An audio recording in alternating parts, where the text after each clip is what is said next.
ഷമീർ, ഒരു ജില്ലയെ സംബന്ധിച്ച് ഏറ്റവും സാധാരണക്കാർ അവർക്കൊരു അസുഖം വന്നാൽ ആശ്രയിക്കുന്നത് ജില്ലാ ആശുപത്രികളെയാണ്. അങ്ങനെയുള്ളൊരു ജില്ലാ ആശുപത്രിയാണ് ഇത്രയേറെ ഈ ദുരവസ്ഥയിലൂടെയാണ് ആ ആശുപത്രി കടന്നു. അതായത് സ്പെഷ്യലൈസ്ഡ് ആയിട്ടുള്ള ഡോക്ടർമാരുടെ ആരുടെയും സേവനം ലഭ്യമല്ല. ഏറ്റവും ബേസിക് ആയിട്ടുള്ള ശുചിമുറി സൗകര്യം പോലും അവിടെ കൃത്യമായി ലഭിക്കുന്നില്ല എന്ന് പറയുന്നത് നമ്മുടെ ഈ പൊതു ആരോഗ്യ രംഗത്തെ തന്നെ കളങ്കപ്പെടുത്തുന്നതാണ്.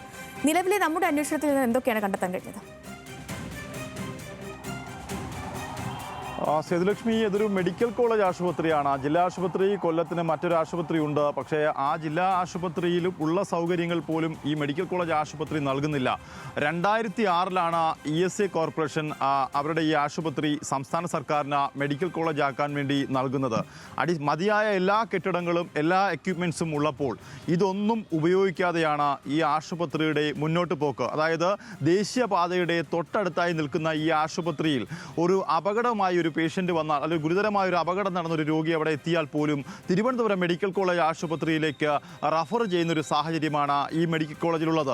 രണ്ടാമതായി ഏറ്റവും പ്രധാനമായി കാർഡിയോളജി ഡിപ്പാർട്ട്മെൻറ്റ് ആഴ്ചയിൽ 2 ദിവസം മാത്രമാണ് ഈ ആശുപത്രി പ്രവർത്തിക്കുന്നത്. അതും 100, 150, 200 രോഗികളാണ് കാർഡിയോളജി ഡിപ്പാർട്ട്മെൻറ്റിലെ ആശ്രയം തേടി അവിടെ വരുന്നത്. പക്ഷേ ഈ പേഷ്യൻസ് എല്ലാം, ഈ രോഗികളെല്ലാം തന്നെ കാണേണ്ടത് ജനറൽ മെഡിസിൻ എന്ന് പറഞ്ഞ ഈ ഡിപ്പാർട്ട്മെൻറ്റിലിരിക്കുന്ന ഡോക്ടറെ കണ്ട് മടങ്ങേണ്ട ഒരു സാഹചര്യം. മൂന്നാമതായി പറയേണ്ടത്, ഞാൻ തന്നെ അവിടെ രോഗിയായി ചെല്ലുകയാണ്. അതായത് ഉച്ചയ്ക്ക് 1 മണിയോട് അടുപ്പിച്ചുകൊണ്ട് കടുത്ത വയറുവേദനയുമായി ചെല്ലുന്ന ഒരു രോഗിക്ക് എമർജൻസി ആയിട്ടൊരു സ്കാനിംഗ് നിർദ്ദേശിച്ചു കഴിഞ്ഞാൽ 1 മണിക്ക് ശേഷം അവിടെ സ്കാനിംഗ് നടത്തുന്ന ഡോക്ടറുടെ സേവനം ലഭ്യമല്ല.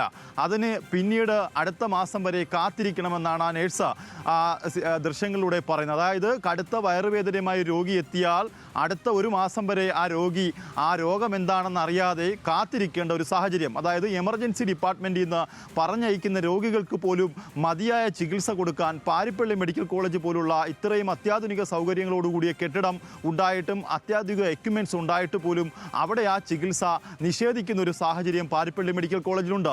മൂന്നാമതായി പറയേണ്ട ഏറ്റവും പ്രധാനപ്പെട്ട കാര്യം, ആ മെഡിക്കൽ കോളേജിൽ ആശുപത്രി മാനേജ്മെൻറ്റ് കമ്മിറ്റി കൂടിയിട്ട് വർഷങ്ങളായി. അതായത് ആശുപത്രിയിലെ നിലവിലെ സൗകര്യങ്ങൾ എന്താണ്, നിലവിൽ എന്തെല്ലാം ചികിത്സ കൊടുക്കാമെന്ന് ആലോചിക്കുന്ന ജനപ്രതിനിധികളും നാട്ടുകാരും അതുപോലെ പൊതുപ്രവർത്തകരും ഒക്കെ ചേർന്ന ആശുപത്രി മാനേജ്മെൻറ്റ് കമ്മിറ്റിയുണ്ട്. ആ ആശുപത്രി മാനേജ്മെൻറ്റ് കമ്മിറ്റി കൂടിയിട്ട് വർഷങ്ങളായി.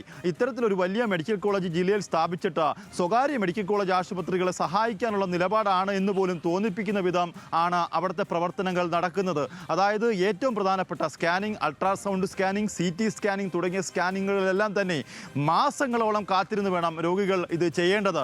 അല്ലെങ്കിൽ രോഗികൾ പോകേണ്ടത് സ്വകാര്യ മെഡിക്കൽ കോളേജിൽ, അല്ലെങ്കിൽ തിരുവനന്തപുരം മെഡിക്കൽ കോളേജിൽ. തിരുവനന്തപുരം മെഡിക്കൽ കോളേജാണ് ഏറ്റവും അടുത്ത് കൊല്ലത്തുള്ള ആളുകൾ ആശ്രയിക്കുന്നത്.